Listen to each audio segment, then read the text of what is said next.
200, 250. Están 2.200. Mentres moitos se animaban a probar os primeiros viños, o mercado gandeiro de Chantada albergaba a decer de gandeiros da comarca e doutros puntos da provincia que asistiron á poxa de gando frisón. Arredor dunha quincena de exemplares foron subastados nesta cita, cunha boa resposta sectorial e que rexistrou unha media de prezos duns 1.800 e 1.900 euros.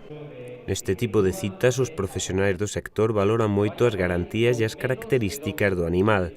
Manuel Capón, gandeiro chantadino, é un dos organizadores do certame xunto co Concello de Chantada, a Cooperativa Icos e a Fricor. A nivel de público xa o vedes, non é que haxa moito público, pero a xente, o público que hai é que ven a comprar. O resto do público debeu quedar canso diante do viño, entonces, pois, bueno, non madrugou moito. E a subasta, pois, estáse desenrolando con normalidade.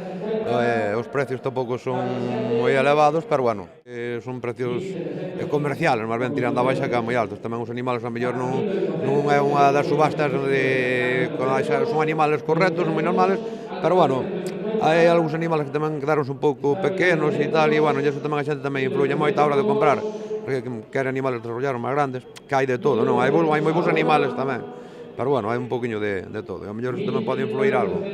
Capón, propietario dunha gandeiría, valora a importancia de realizar este tipo de eventos nunha comarca na que aínda existe un importante peso do sector de produción leiteira, que vive actualmente unha certa recuperación.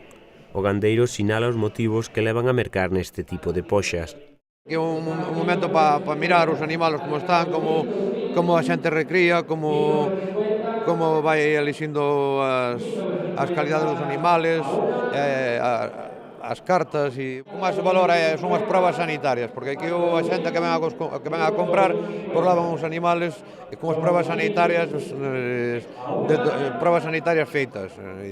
É unha forma de que o comprador tamén ten a suerte de levar a súa explotación os animales que realmente sanitariamente van mirados de todo. E entón, pois, para a maior parte do sector, que son xente que máis ou menos é profesional, pois prefiere comprar aquí porque sabe que os animales van entrar na súa explotación sen prejuicio ningún con algún tema de infección ou algo, non? Capón sinala a boa disposición de Icos e do Concello para recuperar o vindeiro ano o concurso de gando frisón por estas datas unido a esta poxa. Eu creo que, bueno, que vamos a ver que nunha feira destas canto máis se xunte mellor, o sea, máis a xente ten máis diversificación, donde ver, donde pasar o tempo, donde traen rapaces que a mellor algúns que veñen da fora nunca unhas vacas viron, baixan hasta aquí a velos, e eu que sei, eu creo que unha feira, aunque é a feira do viño, creo que canto máis lle poda meter e axudar, que máis xente carrerá. Eu creo que iso levan para a comarca e para todos, vamos.